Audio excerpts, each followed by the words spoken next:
country, but now I'm living in town. I ain't got no home, I'm just hanging around.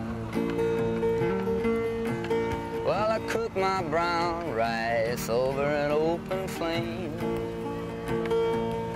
Well, I cook my brown rice over an open flame. The cops called it arson, but what's the end to the land they claim?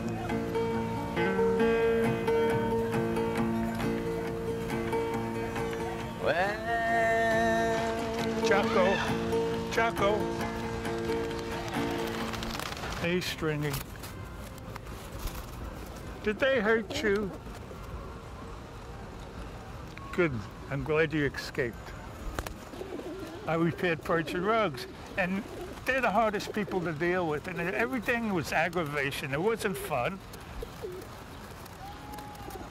But when I came here, I thought this was fun. So I'll come like 3 o'clock and stay as long as they put up with me. It's nice to be trusted, because I'm 6'3", and these guys are 3 inches. And I look like Godzilla to them. And they're smart, too. They got a bad rap. I like to see if they're okay. Hey, that's the Birdman of Alcatraz. Leave him alone. Washington Square. Get it together, man. So you get all kinds of people I have to deal with every day. You're gonna get disease. I tell people, human beings got more disease.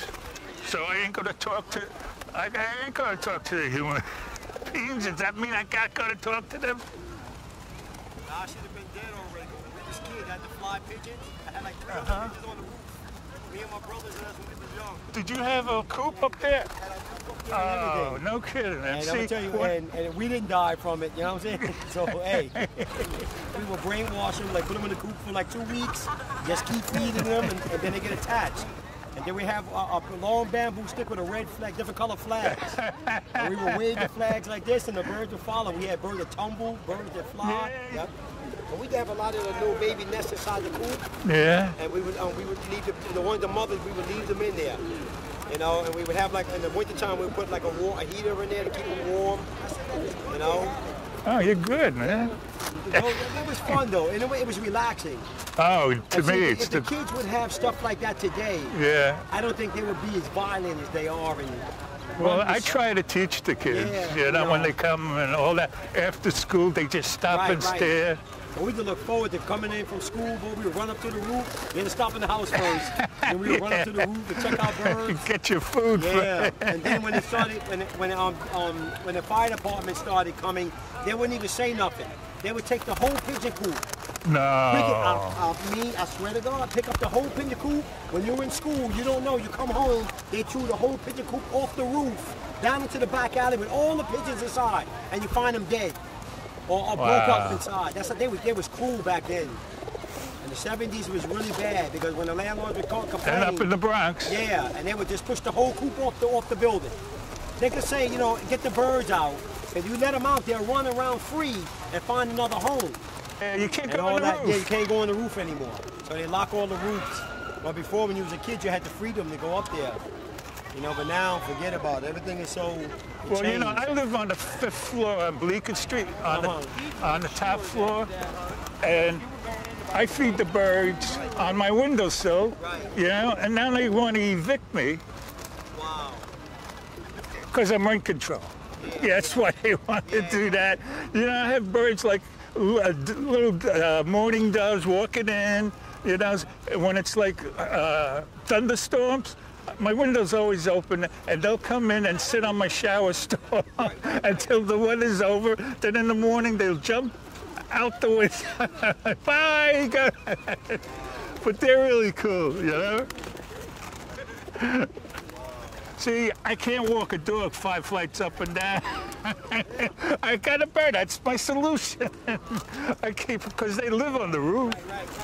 When they fly, they'll fly in a circle, but all together, like the Blue Angels, like Air Force pilots. They were all together. I like them because they're trustworthy. They stay with their own flock. They love each They other. don't talk too much, right? They mate for life. Yeah, yeah. I think that's unbelievable. And when one dies, the other one's going to die in 6 months. You know, over here, there's these vans from Pennsylvania. They come early in the morning and net them. Put it in their vans. Somebody you're going to see with string on their feet, you know, because they get away. And when they go to Pennsylvania, they use them for skeet shooting. Yeah, you know, that's ridiculous. Why wouldn't, you know, instead of the disc in the sky, you know, the skeet disc, they want to shoot live like they're going after ferocious animals or something. That's great. But you know, a lot of, you know, they got a bad rap. That's the whole thing. Yeah. But I got this one, Al, I got this one, Beaky. His beak is crooked. You know, like he ran into a tree on a Saturday night. You know, he probably did. He got home too late. Found something, you know, sometimes people leave liquor bottles and stuff around. Right, got it, so some of the liquor on the ground.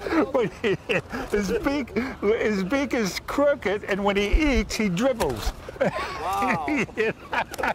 It's funny, but it ain't funny. But it's funny. No, to me it is.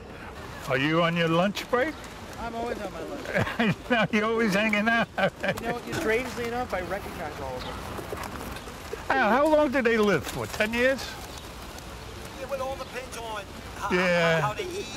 Because sometimes, you know, if they eat a lot of junk off the ground, you find glass inside their stomach. Yeah. You'd be surprised. You know, in the Bronx Zoo, they have the gorilla pavilion, and they go, oh, look how ferocious this gorilla is. And then they says, the worst animal on earth is, and they have a picture of a mirror. And they go, you're looking for a gorilla or something. Hey, that's me. These guys are more likely to get sick from us. Right. Yeah. One of the worst things you can get from a pigeon is salmonella, and you're more likely, I hate to say this, you're more likely to get it from McDonald's. A chicken sandwich at McDonald's if it's not cooked correctly. Well, you know, a lot of times also people don't know because they keep hearing, you know, rats with wings. Yeah. And, you know, no one really knows that it's our fault they're here, and it's our fault that so many of them are here. These aren't wild animals. Exactly. These are descendants of people's pets. Exactly. We're the one who built this concrete jungle. We stole them from upstate, trained them to fly and race and carry messages, and then when we got bored with them because we had telephones, we just released them. Listen, in Paris, they really take good care of the pigeons in Paris. Oh yeah? They like honor them like people. In England in Trafalgar Square, if you hurt a pigeon, you go to jail. Different mentality. I mean, you know, but this is not as nuts as me feeding raccoons. Look at his fat ass. He got a pudgy little ass. I like his behind. It's so, in the wintertime it gets bigger and bigger. Hey, Fluffy. When I die, I said, they're gonna throw my dust over there in the grass with nuts and everything, you know, my urn. And then I want to come back as a bird or as a squirrel. But the thing against it is I'm afraid of heights. If I'm on a branch, and all the other birds are saying, come on over here, let's fly away. I go, no, I ain't going there. I'm happy just the way I am. I'll be the nerdiest bird on the block. Well, I was born in a country, but now I'm living in town. Well, I was born in the country, but now I'm living in town.